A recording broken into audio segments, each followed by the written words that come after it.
그날따라 집안의 공기가 유난히 차고 무겁다고 생각했어요. 마치 아무도 살지 않는 빈집처럼 적막했지요. 며칠 전부터 끙끙 앓던 감기 기운에 늦도록 누워 있다가 오후 늦게야 겨우 몸을 일으켜 거실로 나섰습니다. 현관문 쪽에서 도어록 해제되는 소리가 들리고 잠시 후 며느리가 장바구니를 든 채 들어섰습니다.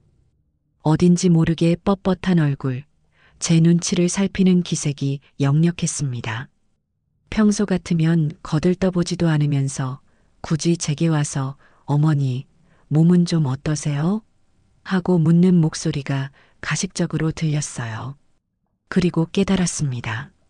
늘 제 발치에서 꼬리를 치며 온 집안이 떠나가라 반겨주던 복실이가 보이지 않는다는 사실을요. 15해를 한 지붕 아래서 제 그림자처럼 붙어 살던 늙은 개.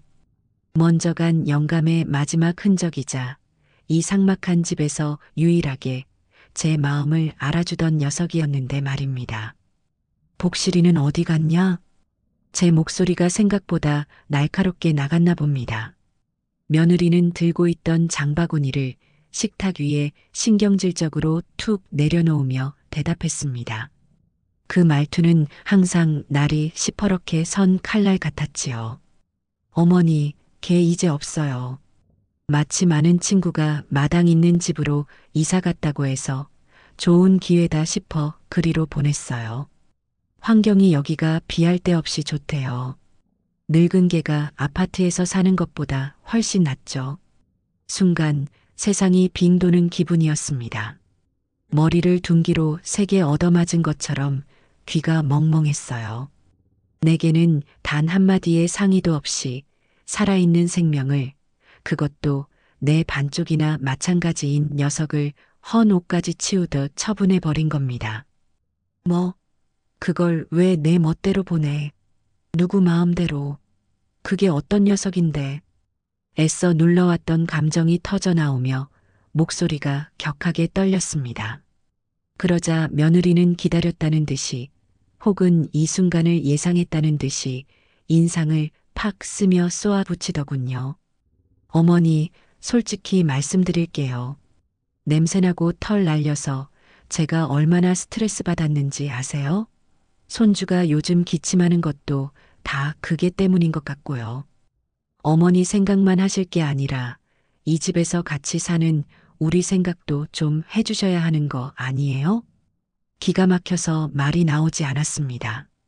온종일 손주 녀석 어린이집 등하원시키고 밥 챙겨 먹이고 저들 퇴근 시간에 맞춰 저녁상까지 대령하는 이 늙은이에게 같이 사는 우리 생각이라니요. 이 집의 모든 편의는 당연하다는 듯 다 누리면서 정작 이 집이 누구 명의로 되어 있는지, 누가 이 집을 평생에 걸쳐 마련했는지는 까맣게 잊은 모양이었습니다. 저들의 논리 속에서 저는 이미 집주인이 아니라 그저 방 한 칸을 차지하고 있는 군식구일 뿐이라는 소리를 참 저렇게도 뻔뻔하게 할 수 있구나 싶었습니다. 그래도 나한테 말을 하고 보냈어야지. 내가 복실이 없이 어떻게. 말끝을 맺지 못하고 주저앉듯 소파에 걸터 앉자 며느리는 일말의 동정심도 없는 얼굴로 코웃음을 쳤습니다. 어머니, 뭘 그렇게 서운해하세요. 강아지 한 마리 없어진 거 가지고. 걔도 거기서 더 행복할 거예요. 다 모두를 위해서 잘된 일이라니까요.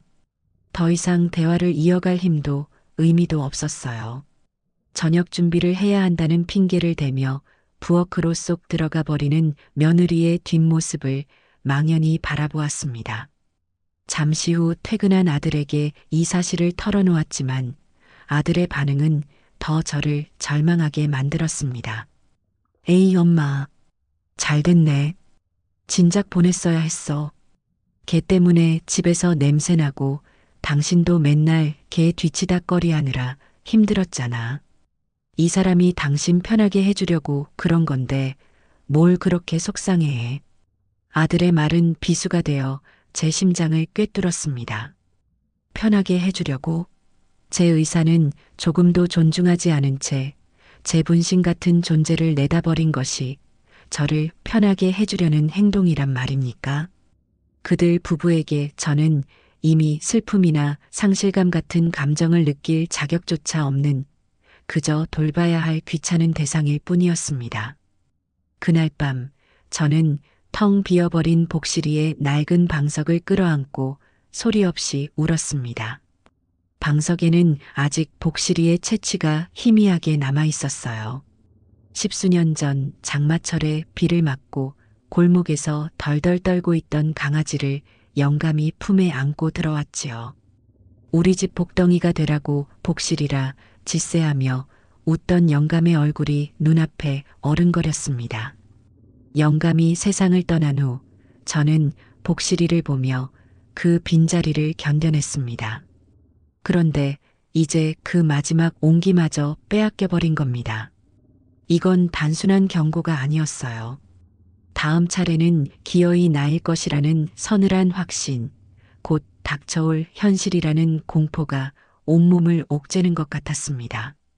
엎친 데 덮친 격으로 며칠 전부터 시작된 무릎 통증은 날이 갈수록 심해졌습니다.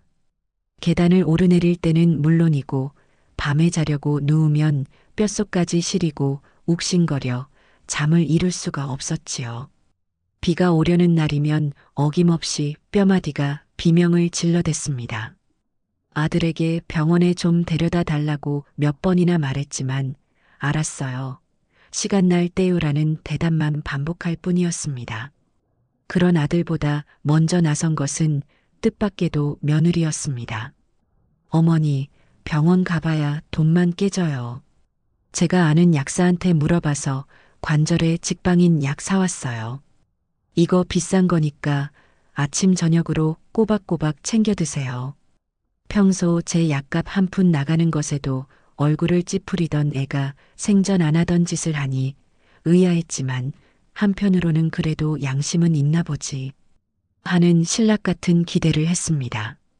알록달록한 색깔의 약은 제법 그럴싸해 보였고 저는 고맙다는 말을 몇 번이나 하며 약을 받아들었지요. 하지만 일주일이 지나고 열흘이 지나도록 통증은 조금도 나아질 기미가 보이지 않았습니다. 오히려 밤이면 더 쑤시고 아파서 진통제 없이는 잠들기 어려울 정도였어요. 그러던 어느 날 오후였습니다. 며느리가 동창 모임에 간다며 한껏 멋을 부리고 화장대 앞에 앉아 있었습니다. 서랍을 뒤적거리던 며느리가 갑자기 아 맞다 하더니 약통 몇 개를 꺼내 식탁 위에 늘어놓더군요. 그러고는 작은 약통에 알약을 옮겨 담기 시작했습니다.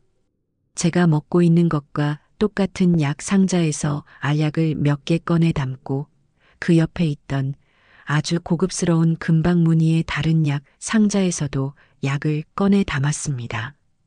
그러다 전화가 왔는지 나 지금 나가 하고 소리치며 약 상자들을 그대로 둔 채 허둥지둥 나가버렸습니다. 식탁 위에는 약 상자들이 어지럽게 흩어져 있었어요. 무심코 그걸 보게 되었는데 이상한 점을 발견했습니다. 호기심 때문이었을까요?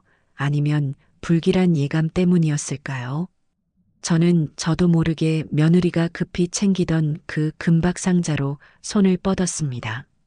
묵직한 상자를 열자 안에는 개별 포장된 비싸 보이는 약들이 정갈하게 들어 있었고 설명서에는 퇴행성 관절염 통증 완화 및 연골 재생 효과라는 글씨가 선명하게 적혀 있었습니다. 순간 심장이 쿵 하고 바닥으로 곤두박질 치는 기분이었습니다. 떨리는 손으로 제가 먹던 약 상자를 집어들어 설명서를 찾아 읽어보았습니다. 아무리 눈을 비비고 다시 봐도 거기에는 온 가족 건강을 위한 종합 비타민, 육체 피로 회복이라고만 쓰여 있었습니다. 이럴 수가. 며느리는 자기 몸은 끔찍이 아껴 진짜 비싼 관절약을 챙겨 먹으면서 정작 고통을 호소하는 시어머니에게는 가장 값싼 영양제를 던져주고는 비싼 약인 양 생색을 냈던 겁니다. 그동안 제가 약을 먹어도 차도가 없는 것 같다고 말할 때마다 어머니, 약효가 금방 나타나는 게 아니에요. 꾸준히 드셔야 해요라며 저를 다독이던 그 얼굴이 떠올라 소름이 돋았습니다. 손이 부들부들 떨려 약 상자를 떨어뜨릴 뻔했습니다. 이건 단순히 돈을 아끼려는 차원의 문제가 아니었습니다. 저를 완벽하게 속이고 제 고통을 하찮게 여기며 즐긴 잔인한 희롱이었습니다. 아파서 끙끙 앓는 늙은이를 상대로 이런 기만극을 벌일 수 있다는 사실에 피가 거꾸로 솟는 분노와 함께 깊은 절망감이 밀려왔습니다. 저는 조용히, 아주 조용히 두 약 상자를 원래 자리에 돌려놓았습니다. 그리고 며느리가 어지르고 간 화장대를 깨끗하게 정리했습니다. 아직은 때가 아니라고 생각했어요. 이 치욕감, 이 서늘한 배신감 반드시 몇 배로, 아니 몇십 배로 되갚아 주리라 다짐하며 이를 악물었습니다. 그날 밤 아들이 만취 상태로 비틀거리며 들어왔습니다. 현관문이 부서져라 열리는 소리부터 심상치 않더니 거실에 들어서자마자 소파에 외투를 던지며 고래고래 소리를 질렀습니다. 아씨, 진짜 되는 일이 하나도 없어. 김 부장 개자식은 왜 맨날 나만 갖고 그러냐고. 내가 만만해? 소파에 누워 스마트폰으로 드라마를 보던 며느리가 귀찮다는 듯이 고개도 돌리지 않고 쏘아붙었습니다. 시끄러워. 애깨겠네. 술을 아주 죽을 때까지 처먹고 온 거야? 내가 술이라도 안 마시면 미쳐. 회사에서는 조인트 까이고 집구석은 이게 뭐고 사는 건 왜 이 모양인데. 아들의 이유 없는 분노와 푸념은 언제나 그렇듯 가장 손쉬운 표적인 제게로 향했습니다. 닫혀있는 방문이 무색하게, 그들의 대화는 날카로운 유리 파편처럼 문틈을 비집고 들어와 제 가슴에 무수히 박혔습니다. 어머니 때문에 못 살아, 진짜. 이 집만 아니었어도 우리가 이렇게 안 싸웠어. 친구놈들은 마누라랑 애 데리고 주말마다 놀러 다니는데 나는 이게 뭐야. 좁아 터진 집에 늙은 어머니 모시고 마누라는 매일 바가지 긁고 내가 뭘 위해서 이렇게 뼈 빠지게 일하냐고. 그 말을 기다렸다는 듯 며느리의 카랑카랑하고 신경질적인 목소리가 뒤를 이었습니다. 이제는 숨기지도 않고 제 탓을 하더군요. 내가 틀린 말했어? 당신이 능력이 출중해서 대출 팍팍 끼고 40평대 아파트로 이사 가면 내가 말을 안 해. 근데 그것도 아니잖아. 당신 엄마만 없었어도 우리가 이 돈으로 대출 이자 내면서 더 넓은 집에서 사람답게 살았지. 진작에 요양원이라도 알아봤어야 했는데 당신이 질질 끄는 바람에 이 꼴 난 거 아니야. 닥쳐. 그래도 우리 엄마야. 말이 심하잖아. 아들이라고 해서 마지막 남은 양심은 있는지 소리를 버럭 질렀지만 그건 그저 공허한 외침일 뿐이었습니다. 며느리의 독설은 멈추지 않았습니다. 엄마는 무슨 엄마. 집에 돈 한 푼 안 보태고 얹혀 사는 짐이지. 당신 월급 뻔한 거 나도 알아. 근데 우리의 학원은 2개 더 보내야 하고 당신 용돈도 줘야지. 관리비 내야지. 거기에 어머니 병원비에 약값까지. 이게 지금 말이 된다고 생각해? 당신 제발 정신 좀 차려. 이러다 우리 다 같이 길바닥에 나앉는다고. 저는 귀를 틀어막고 싶었습니다. 짐짝? 저들은 이제 대놓고 나를 짐이라고 부르고 있었습니다. 평생을 바쳐 뒷바라지하고 결혼할 때 집까지 마련해준 아들과 그 아들이 세상에서 제일 사랑한다며 데려온 며느리에게서 들을 수 있는 가장 잔인하고 비참한 말이었습니다. 숨을 쉬기조차 힘들었어요. 낡은 장롱 손잡이를 잡은 손이 덜덜 떨렸습니다. 뼈마디가 부서지는 것 같았어요. 지금 당장 문을 박차고 나가 저들의 머리채라도 잡고 싶었지만 그럴 기운조차 없었습니다. 그들의 싸움은 저를 안주 삼아 한참이나 더 이어졌습니다. 그들에게 저는 더 이상 한 인간으로서 존중받는 가족이 아니었습니다. 집의 가치를 떨어뜨리는 장애물, 매달 돈을 축내는 골칫덩어리, 하루빨리 치워버려야 할 낡고 병든 가구 같은 존재일 뿐이었습니다. 깊숙이 골마 터져버린 상처의 실체를 똑똑히 확인한 밤이었습니다. 이미 너무 깊이 썩어 문드러져서 더 이상은 꿰매거나 약을 바를 방도조차 없어 보였지요. 그날 밤 저는 한숨도 자지 못했습니다. 캄캄한 어둠 속에서 눈을 뜬 채 조용히 그리고 아주 단단하게 마지막 결심을 굳혔습니다. 이 지옥 같은 집에서 저들의 이기적인 인생에서 이제는 내가 먼저 나가주는 것이 아니라고 도망치듯 물러나는 것이 아니라 이 모든 것을 내 손으로 직접 끝장내야겠다고 말입니다. 이것은 나의 마지막 반격이 될 것입니다. 며느리의 잔인한 기만극을 알아챈 며칠 뒤 그들은 제게 마지막 통첩이나 다름없는 행동을 감행했습니다. 그날 오후 초인종 소리에 누구인가 싶어 현관문을 열었더니 낯선 중년 사내와 함께 며느리가 서 있었습니다. 인상이 유들유들하고 입가에 능글맞은 미소를 걸친 사내는 제게 허리를 굽실거리며 명함 한 장을 건넸습니다. 실버 라이프 케어 센터 상담실장 김영철 요양원 브로커였습니다. 어머니, 안으로 드시지요. 실장님, 이쪽으로요. 며느리는 제 허락도 없이 사내를 거실로 이끌었습니다. 저는 그 순간 온몸의 피가 차갑게 식는 것을 느꼈어요. 복실이를 치워버리고 가짜 약으로 저를 기만하더니 이제는 제 몸뚱이까지 집 밖으로 치워버릴 심산이었던 겁니다. 사내는 소파에 앉자마자 가방에서 반질반질한 코팅 책자를 꺼내 펼쳐 보였습니다. 어머님, 저희 센터가 이번에 새로 리모델링을 해서 시설이 아주 쾌적합니다. 호텔급이라고 보시면 됩니다. 물리치료실은 기본이고 노래교실, 원예, 서예 프로그램까지 다양해서 심심하실 틈이 없으세요. 사내는 제 얼굴을 살피며 청산유수로 말을 이어갔습니다. 그 옆에서 며느리는 맞장구를 쳤지요. 어머니, 여기 어때요? 친구분들도 많이 사귈 수 있고 전문 간호사가 24시간 상주해서 저희도 안심되고요. 어머니 건강을 위해서라도 이게 최선의 방법이에요. 저희도 안심되고. 그 말이 제 귀에는 이제 눈앞에서 안 보이니 속이 시원하고라는 말로 들렸습니다. 책자 속 사진에는 노인들이 환하게 웃고 있었지만 제 눈에는 그저 모든 것을 체념한 듯한 텅 빈 표정으로 보일 뿐이었어요. 이들은 제 의견을 묻는 것이 아니었습니다. 이미 자기들끼리 모든 결정을 끝내고 제게는 통보를 하러 온 것이지요. 제 인생의 마지막 거처를 제 의사와는 상관없이 저들이 멋대로 결정하고 통보하는 이 상황을 저는 더 이상 견딜 수가 없었습니다. 어머니, 이 정도 시설이면 사실 비용이 만만치 않은데 저희가 무리해서라도 보내드리려는 거예요.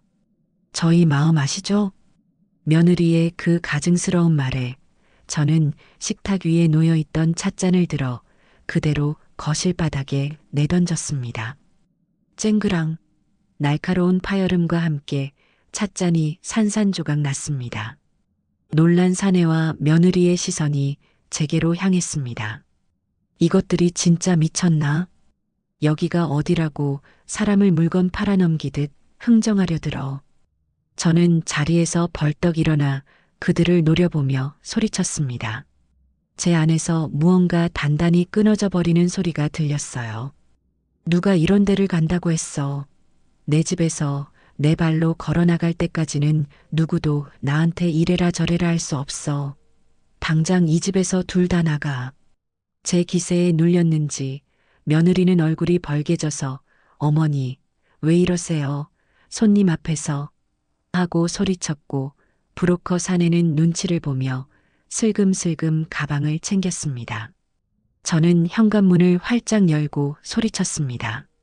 나가라고. 결국 사내는 꽁무니를 빼며 도망치듯 집을 나섰고 며느리는 분이 안 풀리는지 두고 봐.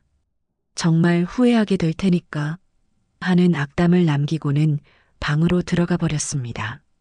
저는 한참 동안이나 깨진 찻잔 조각들을 망연히 내려다보았습니다. 저 조각난 사기 그릇이 마치 제 마음 같았어요. 이제 더는 망설일 이유가 없었습니다. 그날 밤 저는 제 인생을 건 마지막 모험을 준비하기 시작했습니다. 아들과 며느리가 잠든 깊은 밤, 저는 안방 장롱 가장 깊숙한 곳에서 빛바랜 나무 상자를 꺼냈습니다. 상자 안에는 수십 년간 푼푼히 모아온 쌈짓돈 통장들과 도장, 그리고 이 집의 등기권리증이 들어 있었지요. 한평생 허리띠를 졸라매고 시장에서 콩나물값 1,000원을 깎아가며 악착같이 모은 돈이었습니다. 아들 대학 등록금 대주고 결혼할 때 집 사주느라 뭉텅 빠져나가긴 했지만 그래도 제 마지막 노후를 기댈 수 있는 유일한 보루였습니다.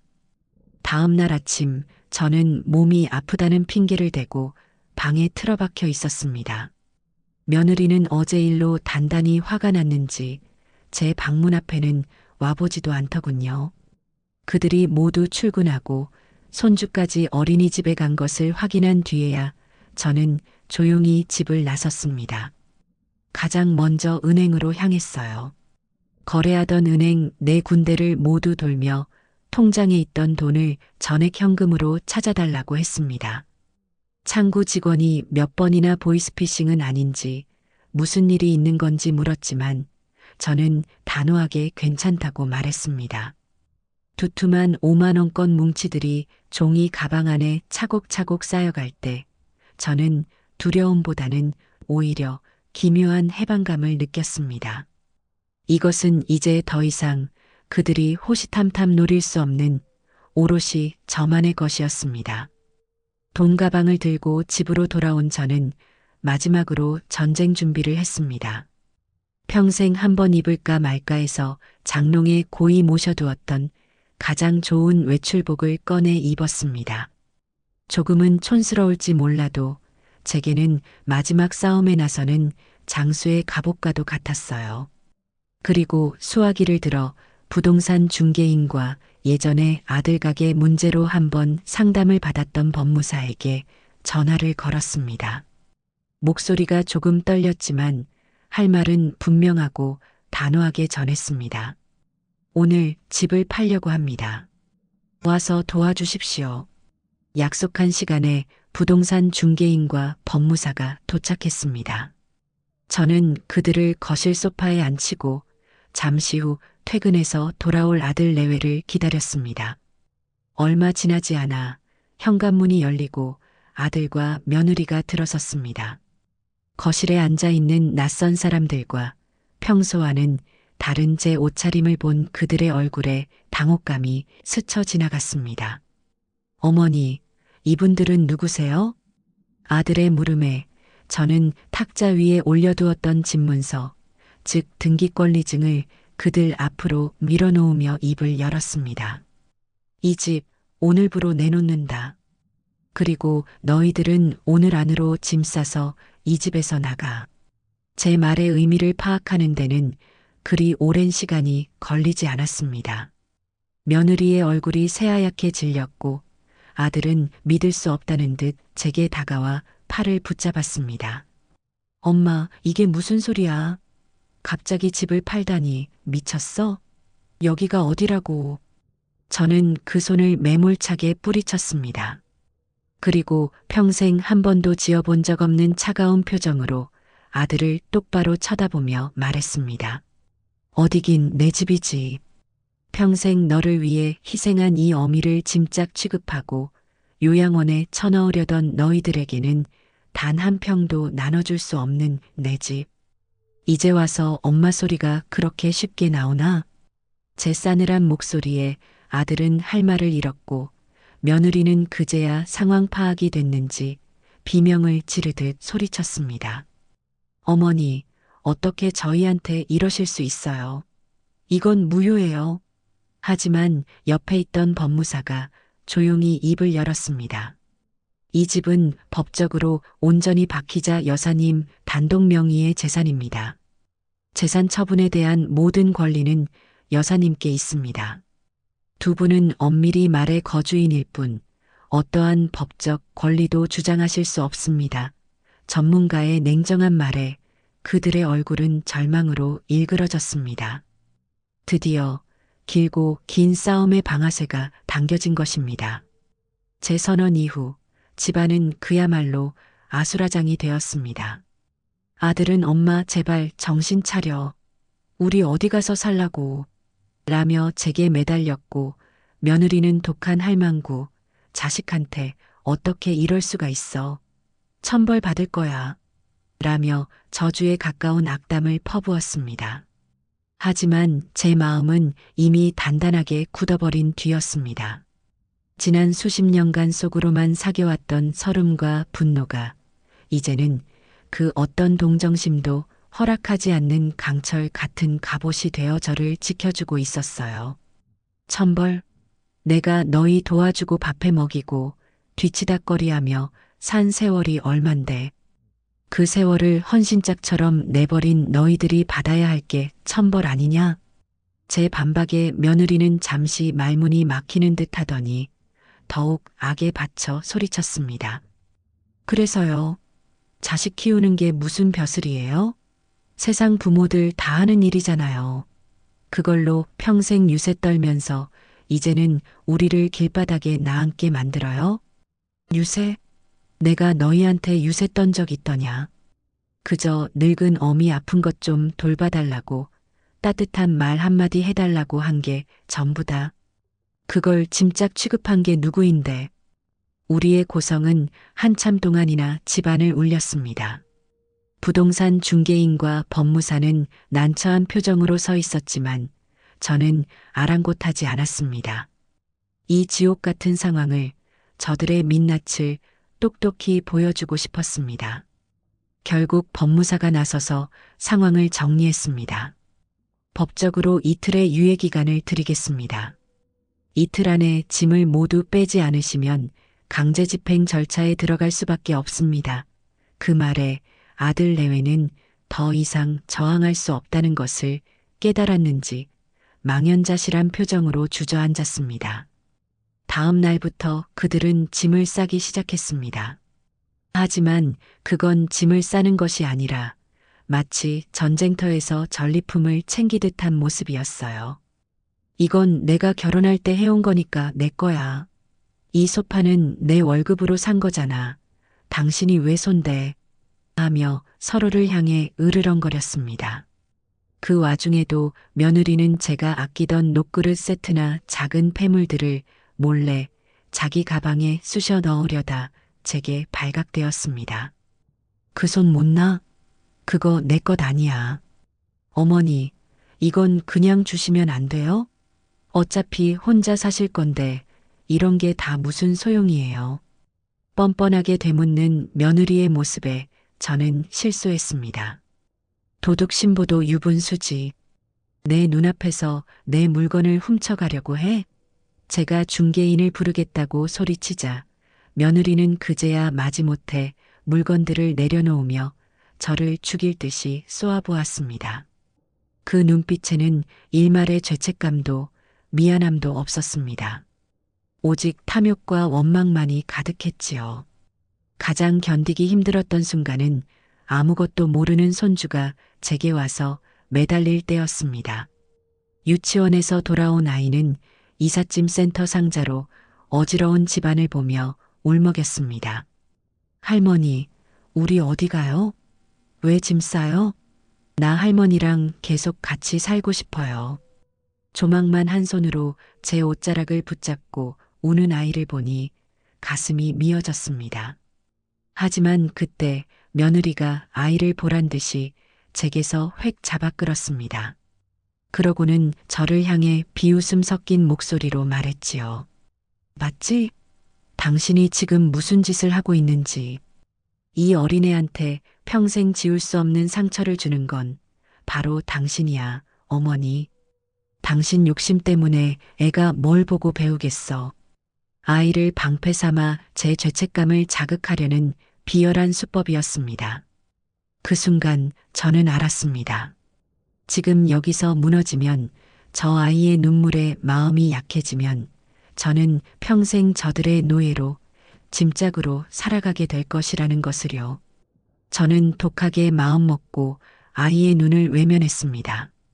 그리고 차갑게 말했습니다. 내 엄마 아빠 따라가거라. 할미는 이제 너희랑 같이 안 산다. 아이의 울음소리가 등 뒤에서 비수처럼 날아와 꽂혔지만 저는 돌아보지 않았습니다.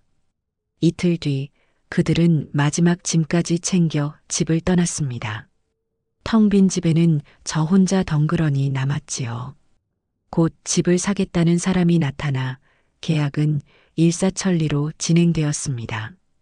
잔금을 모두 치르고 제 통장에 평생 만져본 적 없는 큰돈이 찍히던 날, 저는 낯선 해방감과 함께 깊은 허무함을 느꼈습니다.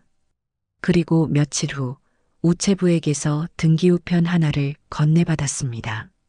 발신인은 아들의 이름으로 된 법무법인이었습니다. 가슴이 철렁 내려앉았어요. 편지를 뜯어보니 부동산 매각 대금에 대한 재산 분할 청구라는 제목의 내용 증명이었습니다. 내용은 기가 막혔습니다. 결혼 후 자기들이 이 집의 인테리어 비용을 댔고 매달 생활비 명목으로 돈을 보탰으며 제가 아플 때 병원비를 냈으니 그만큼의 재산 형성에 기여한 바가 있다는 억지 주장이었습니다. 따라서 집을 판 돈의 절반을 자신들에게 지급하라는 것이었지요. 내용 증명을 든 손이 부들부들 떨렸습니다. 인테리어 비용은 아들 결혼할 때 제가 보태준 돈으로 한 것이었고, 생활비는 자기들 입으로 들어가는 밥값과 공과금을 낸 것일 뿐이었습니다. 병원비 또한 제 의료보험으로 대부분 해결됐고, 나머지는 제 쌈짓돈으로 낸 것이 더 많았습니다.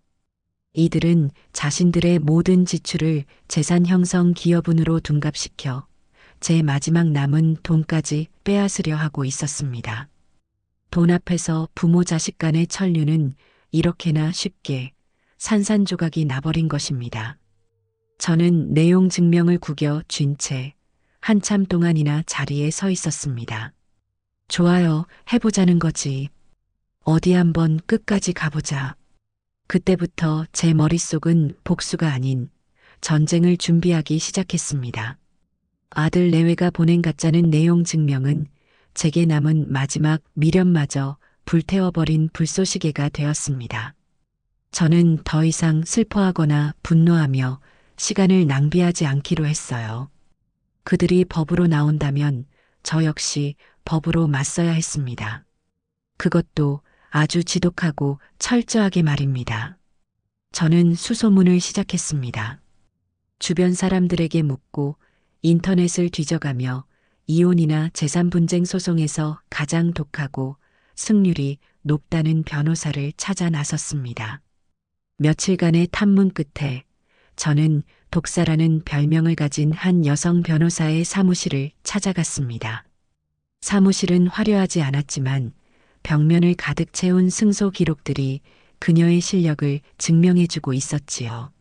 상담실에 마주 앉은 백은정 변호사는 날카로운 눈매와 달리 차분한 목소리를 가진 사람이었습니다.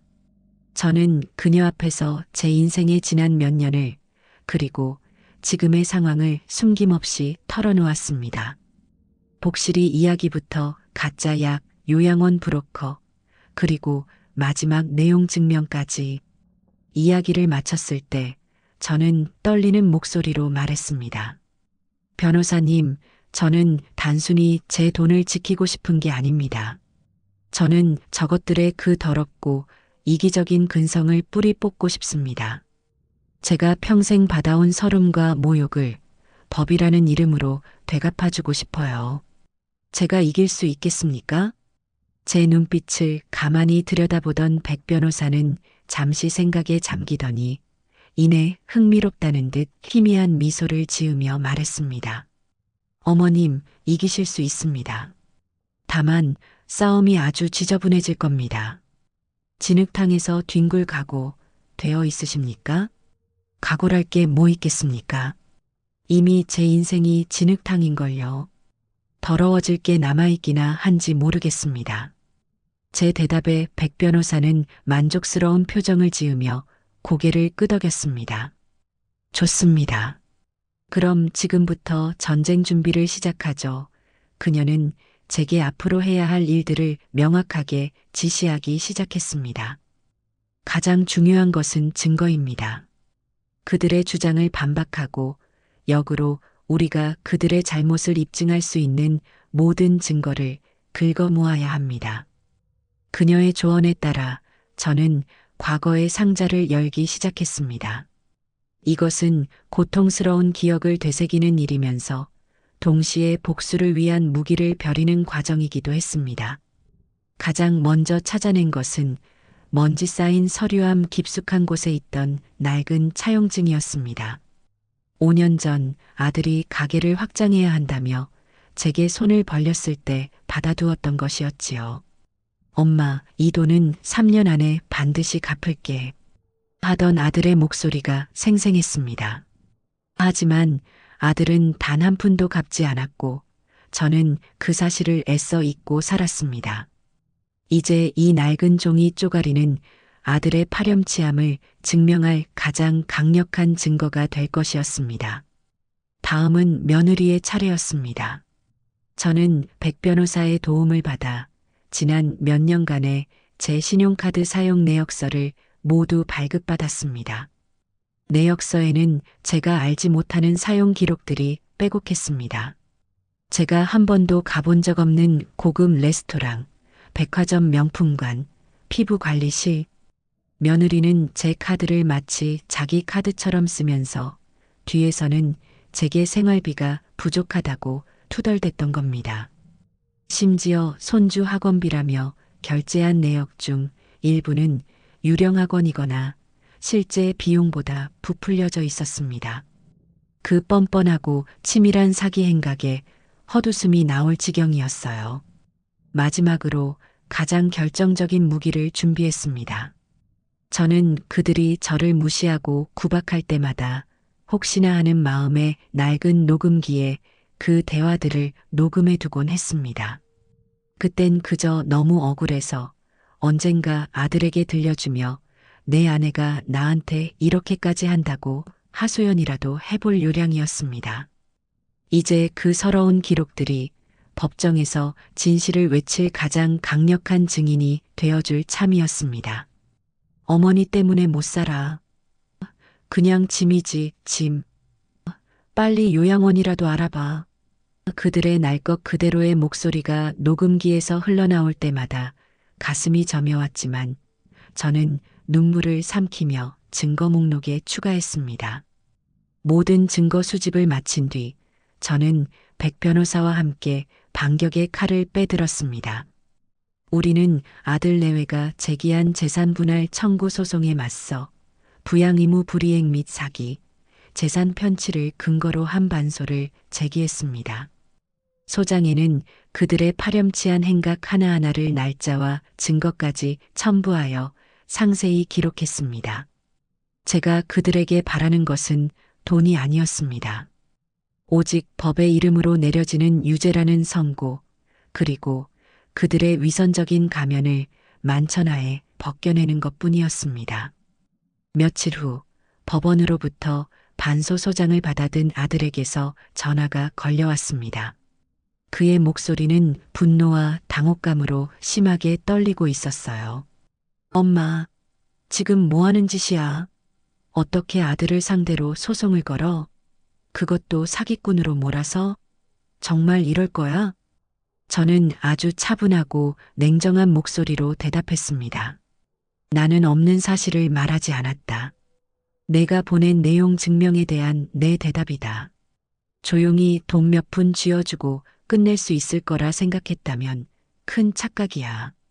너희는 나를 너무 얕봤다. 이제 모든 것은 법정에서 가리면 될 일이다. 전화를 끊고 저는 창밖을 바라보았습니다. 이제 돌이킬 수 없는 강을 건넜습니다. 그들의 예상을 완전히 깨부수고 이 지긋지긋한 싸움의 판을 제가 원하는 방향으로 뒤엎어버릴 작정이었습니다. 제 인생의 마지막 전쟁은 그렇게 시작되었습니다. 제가 반소를 제기하자 궁지에 몰린 아들 내외는 예상했던 대로 가장 비열한 방법을 선택했습니다. 그들은 저를 자식을 등친 비정하고 폐륜적인 늙은이로 몰아가기 위해 여론전을 시작했어요. 며느리는 지역 맘카페와 같은 인터넷 커뮤니티에 눈물로 호소하는 장문의 글을 올렸습니다. 내용은 교묘하게 사실을 비틀고 거짓을 섞어 자신들을 일방적인 피해자로 둔갑시키는 것이었습니다. 평생 모은 돈으로 남편 사업을 도왔고 시어머니를 지극정성으로 모셨는데 이제 와서 집을 팔아 돈을 독차지하고는 저희를 길바닥으로 내쫓았습니다. 심지어 어린 손주까지 외면하는 시어머니를 어떻게 해야 할까요? 저희는 그저 부모님께 드렸던 돈의 일부라도 돌려받아 아이와 함께 살 작은 방이라도 얻고 싶을 뿐인데 저희를 사기꾼으로 몰아 소송까지 거셨네요. 세상에 이런 비정한 부모가 어디 있을까요? 그 글은 순식간에 퍼져나갔습니다. 사람들은 앞뒤 사정은 알아보지도 않은 채 며느리의 감성적인 글에 동조하며 저를 향해 손가락질을 해댔습니다. 요즘 노인들 욕심이 과하다. 자식한테 어떻게 저럴 수 있나. 돈이 그렇게 좋나 하는 악의적인 댓글들이 수없이 달렸습니다. 심지어 지역 신문사 기자가 연락을 해와 인터뷰를 요청하기도 했지요. 하루아침에 저는 자식의 등골을 빼먹는 파렴치한 노인네가 되어버렸습니다. 동네 슈퍼에만 가도 사람들이 저를 보며 수군거리는 것 같았어요. 어머님 괜찮으십니까? 백 변호사는 제게 인터넷에 떠도는 글들을 보여주며 걱정스럽게 물었습니다. 저는 담담하게 대답했어요. 괜찮을 리가 있겠습니까? 하지만 이 또한 예상했던 바입니다. 저들이 저렇게 나올수록 진실이 밝혀졌을 때 더 큰 대가를 치르게 되겠지요. 백 변호사는 제 침착한 태도에 오히려 놀란 듯 했습니다.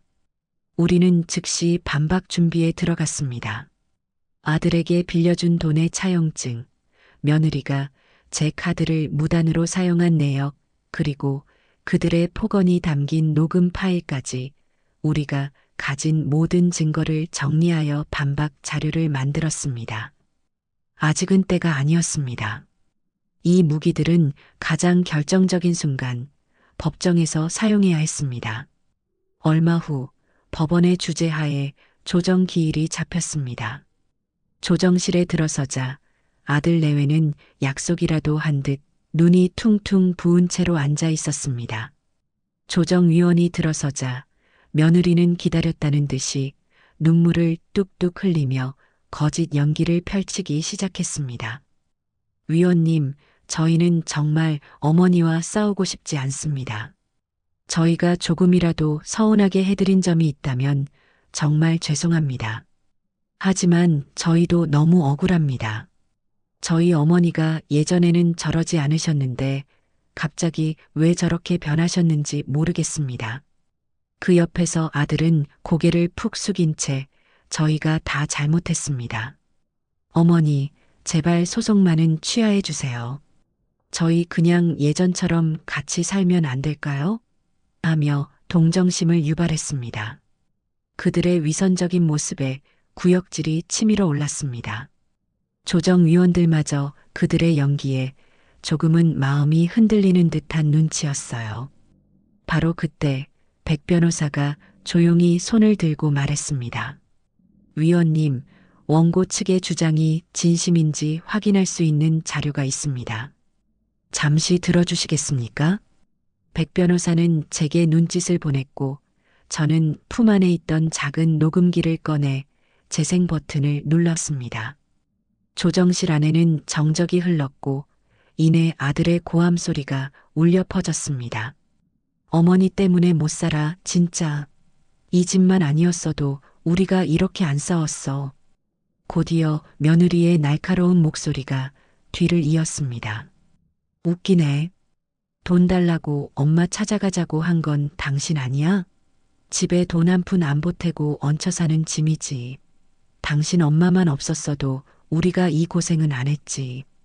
진작에 요양원이라도 보냈어야 했는데. 날 것 그대로의 목소리, 적나라한 대화가 조정실을 가득 채웠습니다.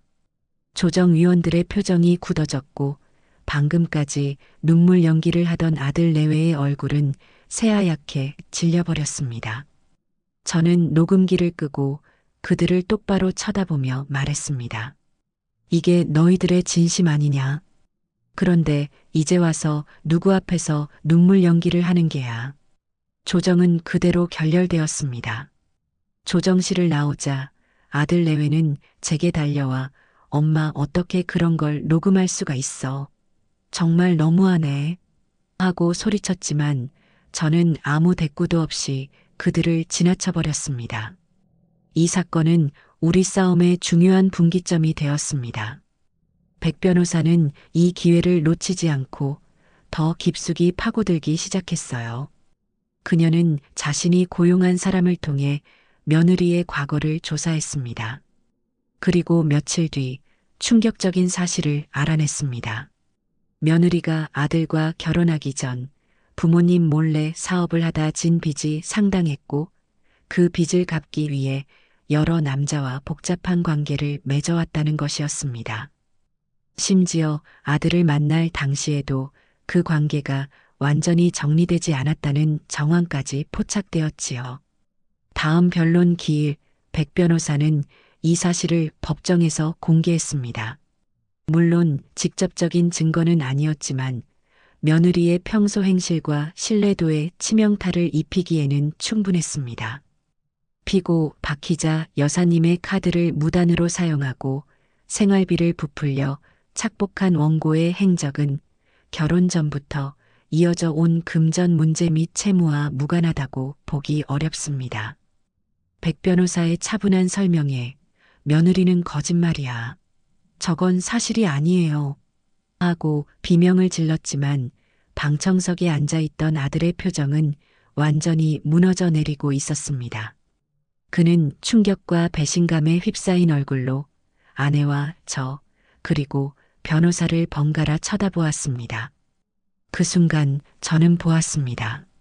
아들의 눈빛이 며느리를 향한 의심과 경멸로 바뀌는 것을요.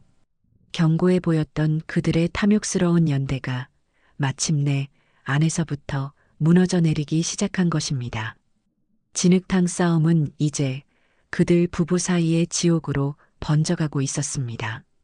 법정에서 며느리의 과거가 폭로된 그날 이후 모든 것은 걷잡을 수 없이 무너져 내리기 시작했습니다. 백은정 변호사는 다음 재판을 준비하며 상대 측의 움직임을 예의주시했고 제게 그들의 상황을 주기적으로 전해주었지요. 제가 직접 보거나 듣지 않아도 그들이 스스로 파멸의 길로 걸어 들어가는 모습이 눈에 선하게 그려졌습니다. 견고해 보였던 그들의 탐욕스러운 연대는 서로의 치부가 드러나자마자 가장 추악한 형태로 깨져버렸습니다. 백 변호사가 다음 변론 준비를 위해 확보한 자료에는 아들 부부의 처참한 말다툼 녹취록도 포함되어 있었습니다. 이혼 소송까지 염두에 두고 있던 며느리가 혹시나 하는 마음에 녹음했던 것이 어찌된 영문인지 백 변호사의 손에 들어온 것이었지요. 백 변호사는 제게 그 내용을 들려주었습니다. 너 정말이었어? 결혼 전에 빚이 있었던 거, 그리고 다른 놈들이랑 그게 다 사실이었냐고. 아들의 절규에 가까운 목소리였습니다. 그에 대한 며느리의 대답은 차갑고 날카로웠어요. 그래서 뭐, 과거가 없는 사람이 세상에 어디 있어? 당신은 깨끗해? 그리고 그게 지금 이 상황이랑 무슨 상관인데? 무슨 상관이 없어. 내가 우리 엄마한테 처음부터 잘했으면, 돈 욕심 안 부리고 정상적으로 살았으면 이 지경까지 왔겠냐고. 내가 우리 집안을 다 망친 거야. 아들은 모든 책임을 며느리에게 떠넘기려 했습니다. 하지만 며느리도 만만치 않았지요. 그녀의 목소리에는 경멸과 비웃음이 가득했습니다. 웃기지 마. 우리 엄마 언제부터 그렇게 효자였다고. 처음에 집 팔아서 돈 챙기자고 바람 넣은 게 누구더라. 엄마 요양원 보내자고 먼저 말 꺼낸 건 당신 아니었어? 능력도 없으면서 마누라 등 떠밀어서 총알바지로 내세우더니 이제 와서 나한테 다 뒤집어 씌우려는 거야? 당신만큼 비겁하고 찌질한 인간은 내 평생 처음 봐. 뭐, 이 여자가 진짜.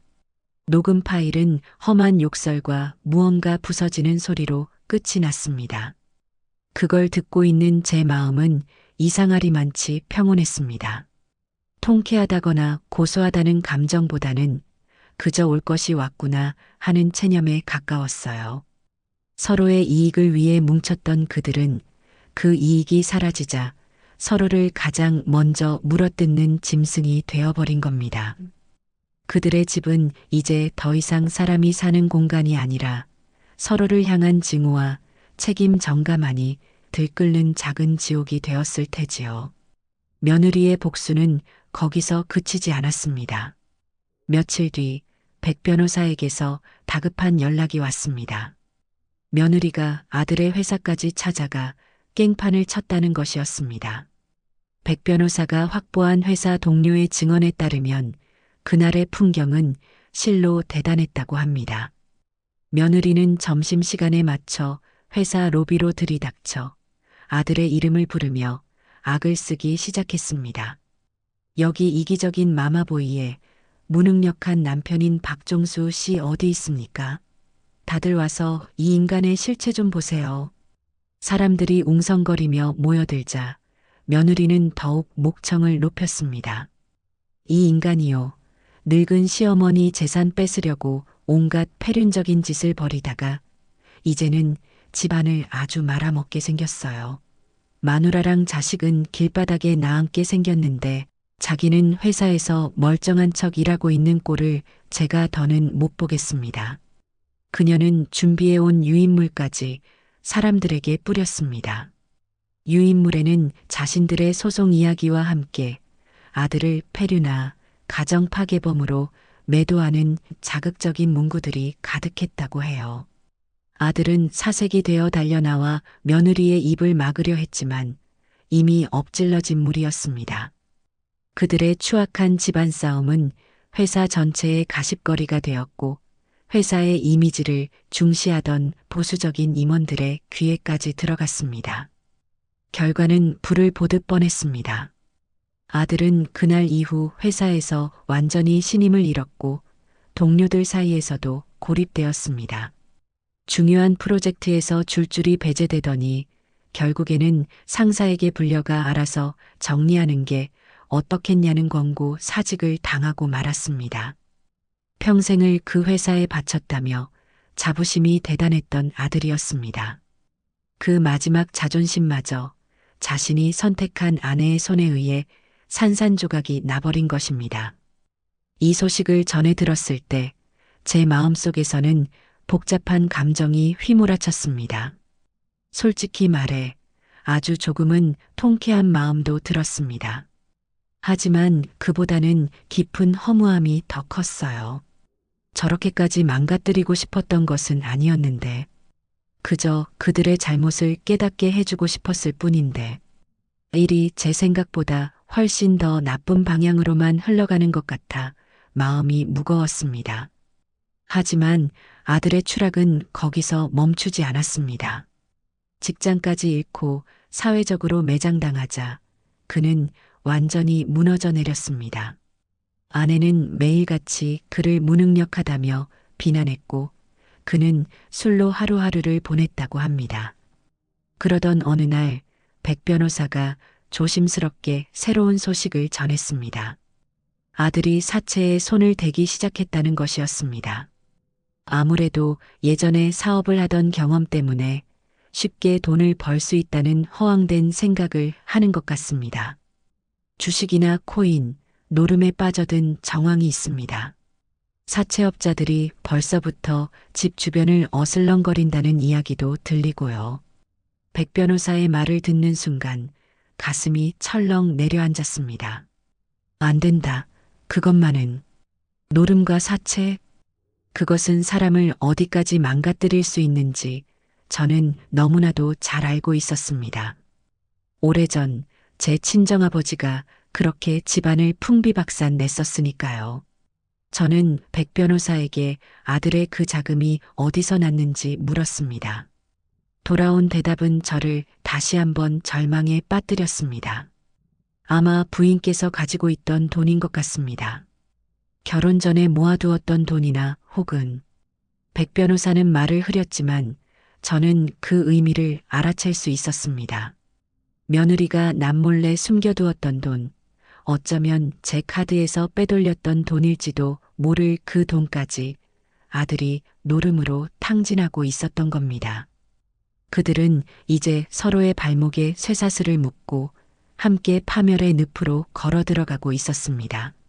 저는 더 이상 그들을 위해 아무것도 할 수 없었습니다. 그저 그들의 파멸이 어디까지 이어질지 담담하게 지켜보는 것 외에는요. 파멸의 전주곡은 이미 충분히 요란하게 울려 퍼지고 있었습니다. 아들이 노름과 사채의 늪에 빠져 허우적거린다는 소식을 들은 지 얼마 지나지 않아 그들이 쌓아 올린 위태로운 성은 마침내 무너져 내렸습니다. 백 변호사를 통해 전해 들은 소식은 한편의 막장 드라마와도 같았어요. 어느 날 밤 아들 내외가 살던 허름한 월세방에 건장한 사내들이 들이닥쳤다고 합니다. 바로 아들이 돈을 빌려 쓴 사채업자들이었지요. 박종수 씨, 돈 갚을 생각 안 하고 여기서 뭐 하는 거야? 사채업자들은 문을 부술듯이 두드리며 소리를 질렀고 겁에 질린 아들은 문을 열어주지 못했습니다. 결국 그들은 문고리를 부수고 집 안으로 난입했습니다. 집안은 순식간에 아수라장이 되었습니다. 사내들은 닥치는 대로 살림살이를 부수고 걷어찼습니다. 돈이 없으면 몸으로라도 갚아야지 하는 협박과 욕설이 오갔고 며느리와 어린 손주는 방 한 구석에서 공포에 떨며 울고만 있었다고 합니다. 이웃의 신고로 경찰이 출동하고 나서야 상황은 일단락되었지만 그들의 보금자리는 이미 폐허가 되어버린 뒤였습니다. 그날 밤 모든 것에 질려버린 며느리는 마지막 결단을 내렸습니다. 그녀는 엉망이 된 집에서 자신의 옷가지와 아이의 물건 몇 개만을 챙겨들고 뜬 눈으로 밤을 새웠다고 해요. 그리고 다음 날 새벽 잠든 아들을 뒤로 한 채 아이의 손을 잡고 조용히 그 집을 빠져나왔습니다. 그녀가 향한 곳은 자신의 친정이었습니다. 모든 것을 버리고 도망친 것이지요. 그녀에게는 더 이상 남편도 시어머니와의 싸움도 아무 의미가 없었을 겁니다. 오직 이 지옥 같은 현실에서 벗어나고픈 마음뿐이었겠지요. 며느리마저 떠나버린 텅 빈 집에 아들은 홀로 남겨졌습니다. 직장도 아내도 자식도 그리고 마지막 남은 돈마저 모두 잃었습니다. 그가 어떤 심정이었을지 저는 감히 상상하고 싶지도 않았어요. 그리고 며칠 뒤 제게 전화 한 통이 걸려왔습니다. 발신자 정보가 뜨지 않는 모르는 번호였습니다. 망설이다 전화를 받자 수화기 너머에서는 한참 동안 아무 소리도 들리지 않았습니다. 그저 거친 숨소리와 주변의 소음만이 희미하게 들려올 뿐이었지요. 여보세요? 제가 조심스럽게 묻자 수화기 너머에서 아주 작고 텅 비어버린 목소리가 들려왔습니다. 엄마, 아들이었습니다. 그 목소리에는 예전의 분노나 원망 혹은 뻔뻔함 같은 감정은 조금도 실려 있지 않았습니다. 그저 모든 것을 잃어버린 사람의 공허한 음성이었습니다. 내가 잘못했어, 엄마. 말을 잇지 못하는 아들의 목소리에서 저는 그의 무너진 마음을 느낄 수 있었습니다. 하지만 저는 아무 대답도 할 수가 없었습니다. 그래, 이제라도 알았으면 됐다 하는 위로의 말도, 꼴 좋다 하는 원망의 말도, 그 어떤 말도 입 밖으로 나오지 않았습니다. 그저 수화기를 붙든 채 아무 말 없이 아들의 흐느낌을 듣고만 있었습니다. 얼마나 시간이 흘렀을까요? 아들은 더 이상 아무 말도 하지 않았고 전화는 그대로 끊겼습니다. 그것이 그와의 마지막 통화였습니다. 그리고 마침내 길고 길었던 법정 싸움의 마지막 날이 다가왔습니다. 최종 변론 기일 피고석에 앉은 아들은 보이지 않았습니다. 변호사 말로는 출석을 포기했다고 하더군요. 법정에는 저와 백 변호사 그리고 상대 측 변호사만이 자리를 지켰습니다. 판사는 준비된 판결문을 차분히 읽어 내려갔습니다. 원고 박종수, 김민정의 부동산 매각 대금에 대한 재산분할 청구는 그 이유 없으므로 기각한다. 주문이 선고되는 순간 저는 눈을 감았습니다. 이어서 판사는 제가 제기한 반소에 대한 판결을 내렸습니다.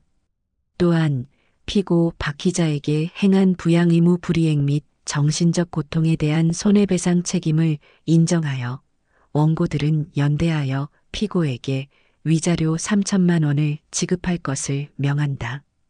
땅, 땅, 땅. 판사의 의사봉 소리가 법정 안에 울려 퍼졌습니다. 완벽한 승리였습니다. 저는 그들의 주장을 모두 꺾었고 오히려 그들이 제게 위자료를 지급해야 하는 상황이 된 것이지요.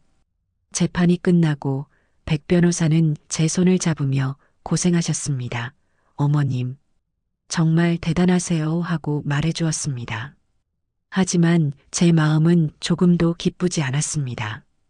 법정을 걸어 나오는데 다리에 힘이 풀려 주저앉을 뻔했어요.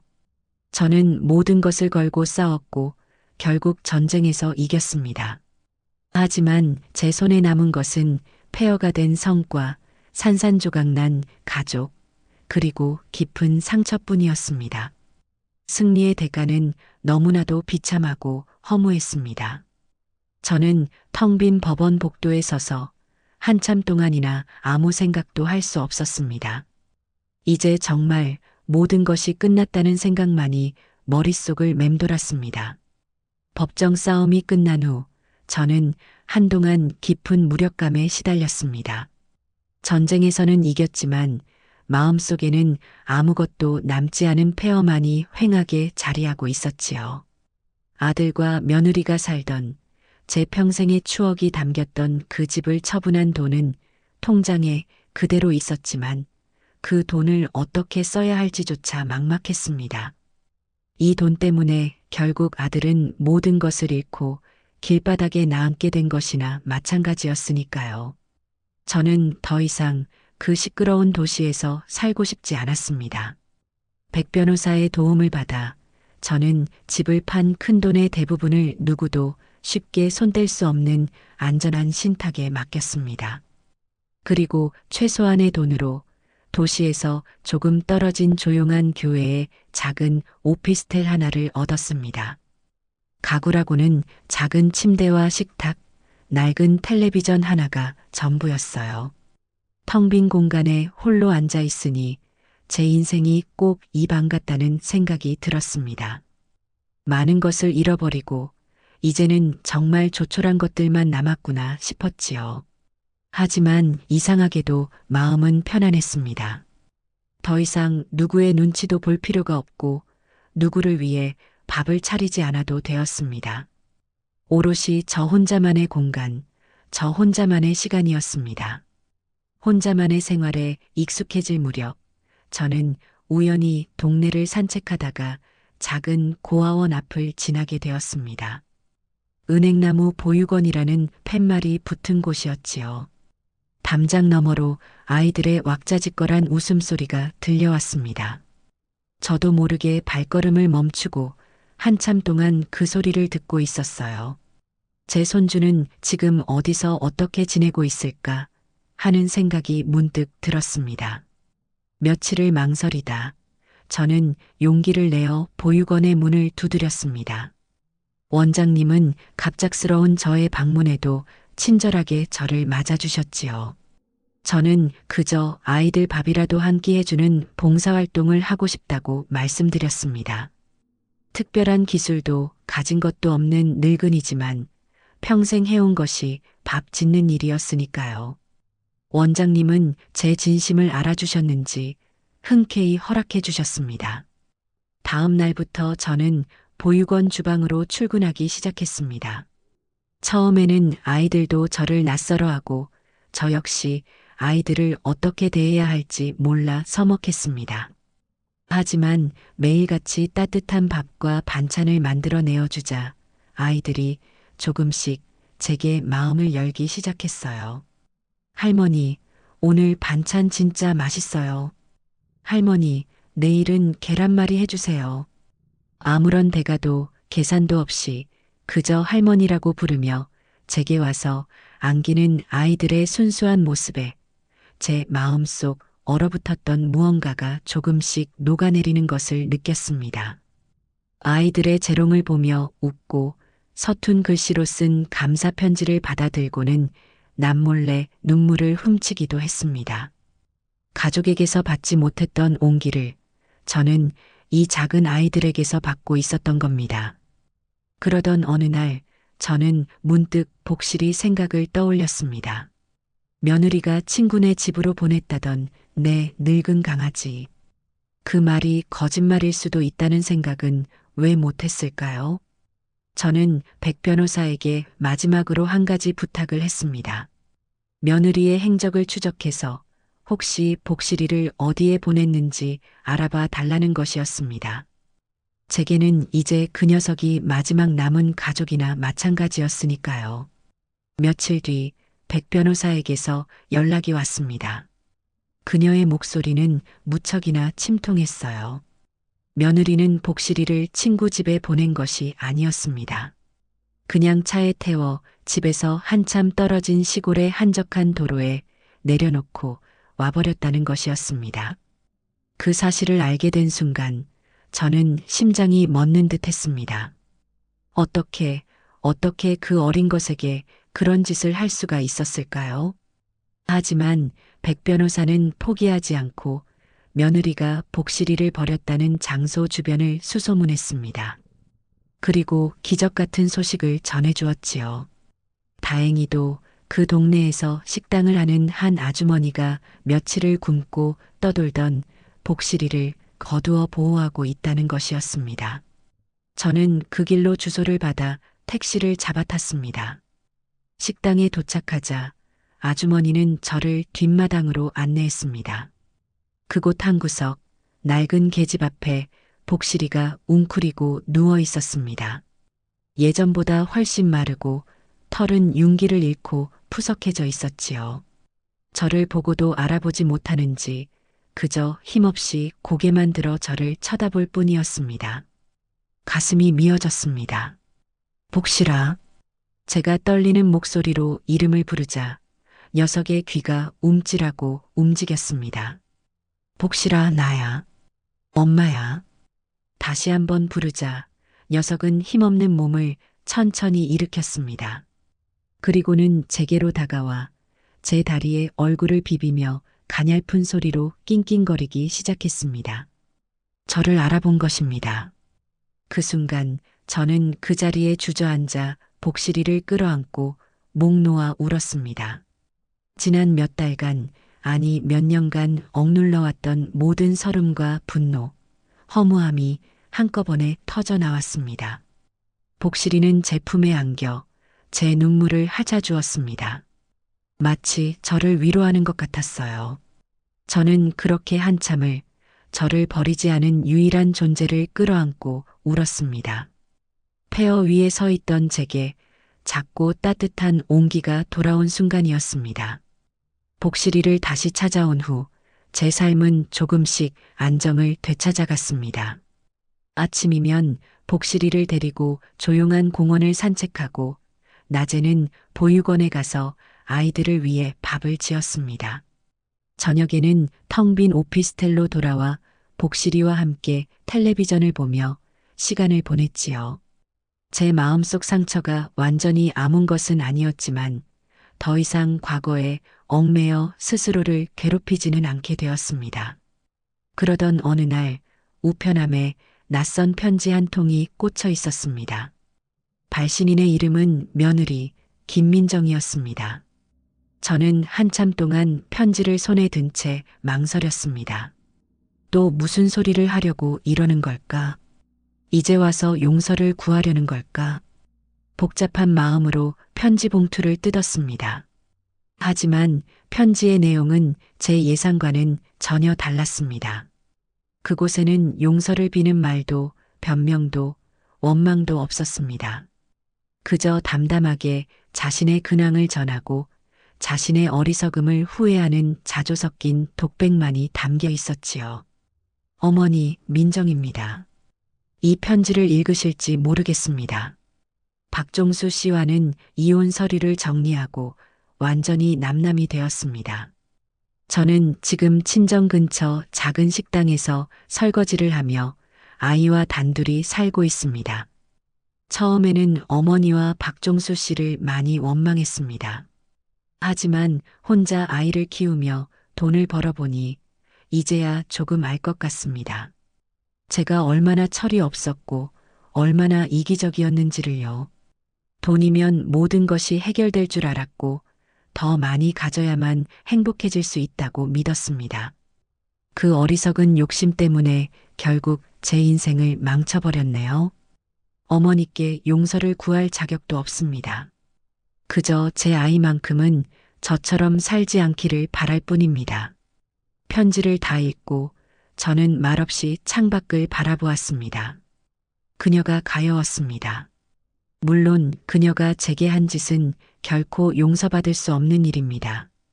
하지만 그녀 역시 어쩌면 저처럼 잘못된 세상과 욕심의 피해자일지도 모른다는 생각이 들었어요. 그녀에 대한 미움보다는 홀로 아이를 키우며 고된 삶을 살아갈 그녀의 인생에 대한 연민이 앞섰습니다. 그리고 며칠 뒤 저는 더 충격적인 소식을 접하게 되었습니다. 밤늦게 경찰서에서 전화가 걸려온 것이었습니다. 아들 박종수의 보호자 되시냐는 물음이었습니다. 심장이 철렁 내려앉았지요. 경찰의 말에 따르면 아들이 공원에서 다른 노숙인과 시비가 붙어 간단한 조사를 받고 있다는 것이었습니다. 지금은 훈방 조치될 예정이지만 연락할 곳이 없다고 해서 제게 연락을 했다는 것이었지요. 저는 옷을 챙겨 입고 한밤중에 택시를 잡아 경찰서로 향했습니다. 하지만 차마 안으로 들어갈 용기가 나지 않았습니다. 저는 경찰서 건너편 어두운 골목에 서서 경찰서 문이 열리기만을 기다렸습니다. 한참 뒤 한 사내가 경찰서에서 나와 비틀거리며 걸어 나왔습니다. 제 아들이었습니다. 마지막으로 보았을 때보다 훨씬 수척해지고 남루한 행색이었습니다. 덥수룩한 수염에 초점 없는 눈으로 허공을 응시하며 걷는 모습은 제가 알던 아들의 모습이 아니었습니다. 완전히 망가져버린 한 인간의 그림자일 뿐이었습니다. 저는 저도 모르게 앞으로 나서려다 발걸음을 멈추었습니다. 제가 지금 저 앞에 나타나면 무슨 말을 할 수 있을까요? 아들의 몰골에 가슴이 찢어지는 듯 아팠지만 동시에 그가 저지른 일들에 대한 분노가 다시금 치밀어 올랐습니다. 저는 다가가지 못하고 그저 아들의 뒷모습이 어둠 속으로 완전히 사라질 때까지 그 자리에 서서 지켜보기만 했습니다. 집으로 돌아오는 택시 안에서 저는 소리 없이 눈물을 흘렸습니다.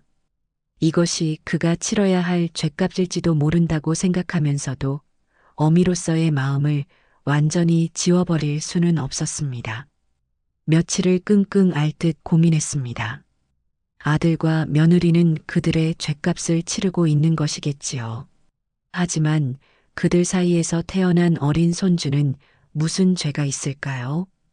며느리의 편지에 쓰여 있던 제 아이만큼은 저처럼 살지 않기를 바랄 뿐이라는 문장이 계속해서 제 머릿속을 맴돌았습니다. 저는 결국 백 변호사에게 다시 연락을 했습니다. 그리고 제 마지막 결심을 이야기했습니다. 변호사님, 제가 가진 돈의 일부를 손주를 위해 쓰고 싶습니다. 백 변호사는 제 말을 묵묵히 들어주었습니다. 하지만 제가 직접 주는 방식은 아니었으면 합니다. 며느리가 알게 되면 그 아이의 자존심을 상하게 할 수도 있고 또 다른 오해를 낳을 수도 있겠지요. 제가 아닌 다른 누군가가 익명으로 아이를 후원하는 것처럼 보였으면 합니다. 이것은 용서가 아니었습니다. 아들과 며느리의 죄를 덮어주려는 생각은 추호도 없었습니다. 다만 아무것도 모르는 내 핏줄, 내 어린 손주가 가난 때문에 꿈을 포기하거나 엇나가는 일은 없어야 한다는 최소한의 도리이자 제 마지막 연민이었습니다. 백 변호사는 제 뜻을 이해하고 신탁회사와 연계하여 제가 죽은 후에도 일정 금액이 익명의 후원 기관을 통해 손주의 양육비 및 학자금으로 지원될 수 있도록 모든 절차를 처리해 주었습니다.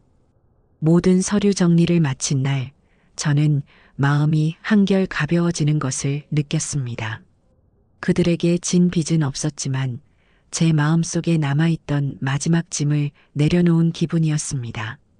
이제 저는 정말 저 자신만을 위한 삶을 살아갈 준비가 된 것 같았습니다.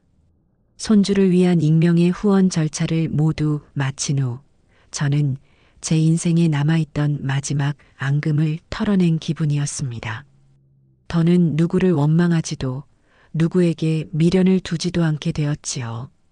이제 남은 것은 오롯이 저의 시간이었습니다. 그리고 저는 그 시간을 어떻게 마무리할 것인지에 대해 생각하기 시작했습니다. 죽음은 누구에게나 찾아오는 것이고 제 나이 여든을 바라보는 지금 그것은 더 이상 먼 나라의 이야기가 아니었습니다. 저는 제 마지막 길만큼은 누구에게도 짐이 되지 않고 제 손으로 직접 준비하고 싶었습니다. 가장 먼저 한 일은 저의 영정사진을 찍는 것이었습니다. 동네의 작은 사진관을 찾아갔어요. 젊은 사진사는 영정사진을 찍으러 왔다는 제 말에 잠시 당황한 듯 했지만 이내 제 뜻을 이해하고는 정중하게 저를 의자에 앉혔습니다. 저는 장롱 깊숙한 곳에 넣어두었던 가장 아끼는 고운 한복을 꺼내 입고 갔습니다. 어떤 표정을 지으면 좋을까요? 사진사의 물음에 저는 잠시 생각에 잠겼습니다. 억지로 웃는 슬픈 얼굴도 그렇다고 무섭게 굳은 얼굴도 싫었습니다. 저는 그저 제 인생의 모든 희로애락을 겪어낸 지금의 제 모습을 담고 싶었어요. 저는 사진사에게 말했습니다. 그냥 지금 제 모습 그대로 찍어주세요.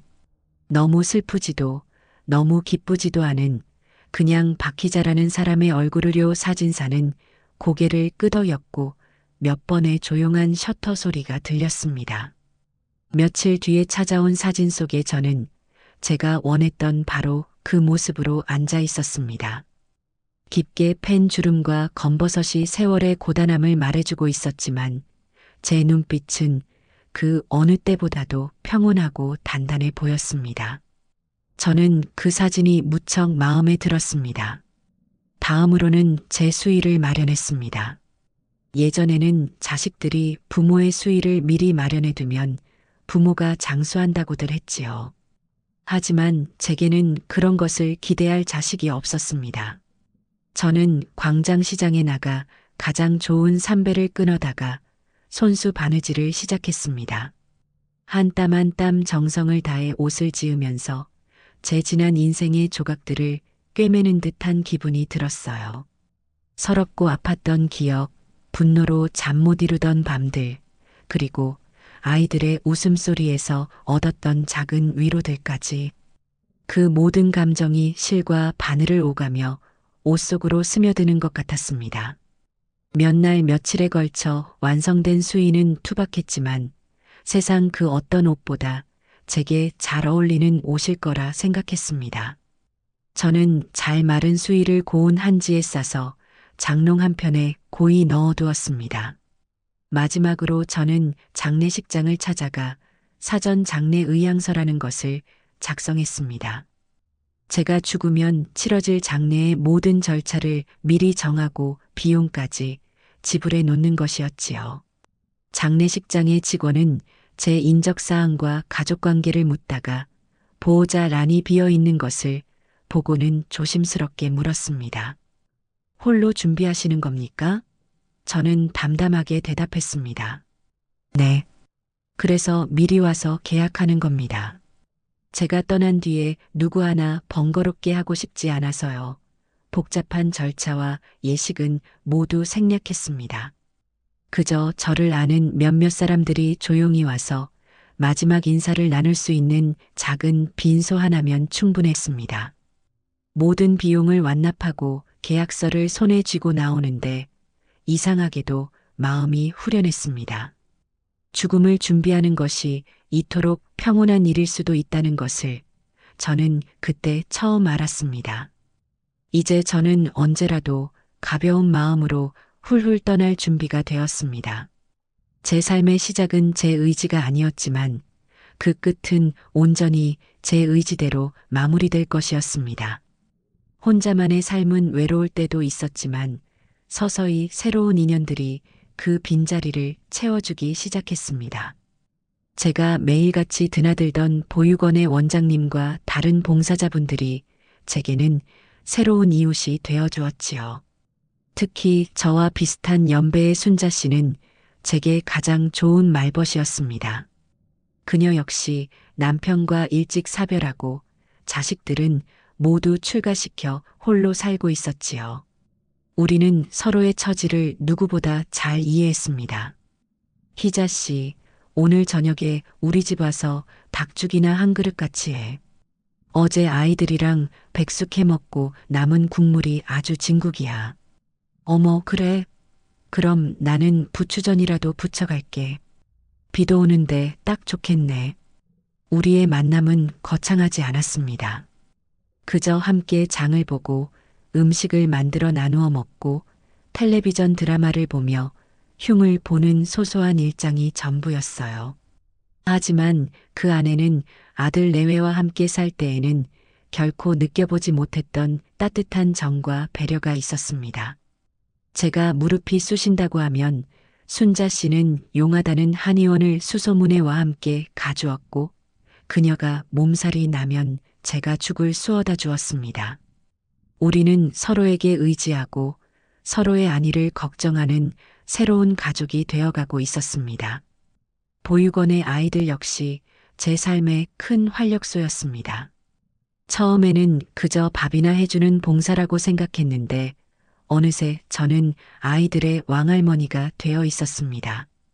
아이들은 제 무릎에 앉아 책을 읽어달라고 조르기도 하고 자기들끼리 싸우다가 제게 와서 누가 잘못했는지 가려달라고 떼를 쓰기도 했습니다. 그럴 때면 저는 제 손주가 떠올라 가슴 한쪽이 아려오기도 했지만 눈앞의 아이들을 더 꼭 안아주었습니다. 핏줄로 얽히지 않아도 사랑과 정을 나누는 관계가 얼마든지 가능하다는 것을 저는 이 아이들을 통해 배우고 있었습니다. 어느 주말 저는 순자 씨와 보육원 원장님 그리고 몇몇 이웃들을 제 작은 오피스텔로 초대했습니다. 제가 직접 담근 포도주와 간단한 음식들을 차려놓고 조촐한 집들이를 연 것이지요. 좁은 방에 둘러앉아 웃고 떠드는 동안 저는 문득 깨달았습니다. 가족이란 이름으로 묶여 서로에게 상처를 주고받던 그 시절보다 지금의 제 모습이 훨씬 더 행복해 보인다는 것을요. 제 곁에는 이제 저를 짐으로 여기는 사람이 아무도 없었습니다. 오직 저의 존재 자체를 존중해주고 따뜻한 마음을 나누는 사람들만이 남아있을 뿐이었습니다. 이것이야말로 제가 그토록 원했던 진정한 의미의 내 사람들이 아닐까 하는 생각이 들었습니다. 어느 가을날 저는 제 생애 처음으로 혼자만의 여행을 떠나기로 결심했습니다. 물론 제 곁에는 꼬리를 흔드는 복실이가 함께였지요. 평생을 누군가의 아내로, 누군가의 엄마로 살아오느라 저 자신을 위한 여행 한 번 떠나본 적이 없었습니다. 목적지는 바다였습니다. 젊은 시절 먼저 간 영감과 함께 동해 바다를 보러 갔던 아련한 기억이 있었지만 그 이후로는 단 한 번도 바다를 본 적이 없었네요. 이른 아침 복실이를 위한 작은 이동 가방을 챙겨 들고 강릉행 버스에 몸을 실었습니다. 차창 밖으로 빠르게 지나가는 풍경들을 바라보며 제 마음은 조금씩 들뜨기 시작했습니다. 몇 시간을 달려 도착한 바다는 제 기억 속의 모습보다 훨씬 더 넓고 푸르렀습니다. 하얗게 부서지는 파도와 끼룩거리며 하늘을 나는 갈매기들. 비릿한 바다 내음이 가슴 깊숙이 들어오자 묵은 체증이 한꺼번에 쑥 내려가는 기분이었습니다. 저는 해변 근처의 작은 민박집에 짐을 풀고 복실이와 함께 모래사장을 걸었습니다. 제 발자국 옆으로 복실이의 작은 발자국이 나란히 찍히는 것을 보며 저는 저도 모르게 미소를 지었습니다. 모든 것을 잃었다고 생각했는데 그래도 제 곁에는 이렇게 충직한 친구 하나가 남아있구나 싶어서요. 해질 무렵 저는 방파제 끝에 걸터 앉아 붉게 물들어가는 하늘과 바다를 바라보았습니다. 수평선 너머로 해가 천천히 가라앉는 모습을 보며 제 인생이 파노라마처럼 눈앞을 스쳐 지나갔습니다. 억척스럽게 살아온 지난 세월, 자식들에게 모든 것을 바쳤던 어리석었던 시간들, 그리고 그들에게 버림받고 느꼈던 처절한 배신감과 분노, 제 모든 것을 걸고 싸워야 했던 지긋지긋한 법정 다툼과 그 후에 찾아온 깊은 허무함까지 모든 것이 바로 어제 일처럼 생생하게 떠올랐습니다. 하지만 이상하게도 더는 마음이 아프지 않았습니다. 그 모든 시간들이 있었기에 지금의 제가 여기에 있을 수 있는 것이겠지요. 만약 제가 그때 모든 것을 체념하고 요양원으로 들어갔다면, 혹은 그들의 협박에 못 이겨 돈을 나눠주었다면, 저는 평생을 후회와 자책 속에서 비참하게 생을 마감했을 겁니다. 하지만 저는 싸웠습니다. 제 자신을 지키기 위해, 제 인생의 주인이 되기 위해 저는 온 힘을 다해 싸웠습니다. 그 싸움은 비록 제게 많은 상처를 남겼지만 동시에 누구에게도 기대지 않고 홀로 설 수 있는 힘을 주었습니다. 문득 아들과 며느리 그리고 손주의 얼굴이 떠올랐습니다. 그들은 지금 어디서 어떻게 살고 있을까? 아마도 각자의 자리에서 자신들의 선택에 대한 죗값을 치르며 힘겹게 살아가고 있겠지요. 저는 더 이상 그들을 미워하지 않기로 했습니다. 미움은 결국 제 자신을 갉아먹는 감정일 뿐이라는 것을 이제는 알기 때문입니다. 그저 멀리서 그들이 언젠가는 자신들의 잘못을 진정으로 뉘우치고 새로운 삶을 살아가기를 아주 희미하게나마 바랄 뿐이었습니다. 해가 완전히 자취를 감추고 바다는 짙은 남색으로 변해 있었습니다. 곁에 웅크리고 앉은 복실이의 따뜻한 체온이 느껴졌어요. 저는 녀석의 등을 부드럽게 쓰다듬으며 나지막이 속삭였습니다. 그래, 이걸로 된 거야. 내 인생은 이걸로 충분하다. 파도 소리가 마치 제 말에 대답해주는 것처럼 잔잔하게 밀려왔다 부서졌습니다. 더 이상 바랄 것도 두려울 것도 없었어요. 저는 제 인생의 마지막 페이지를 온전히 저 자신의 손으로 평온하게 채워나가고 있습니다.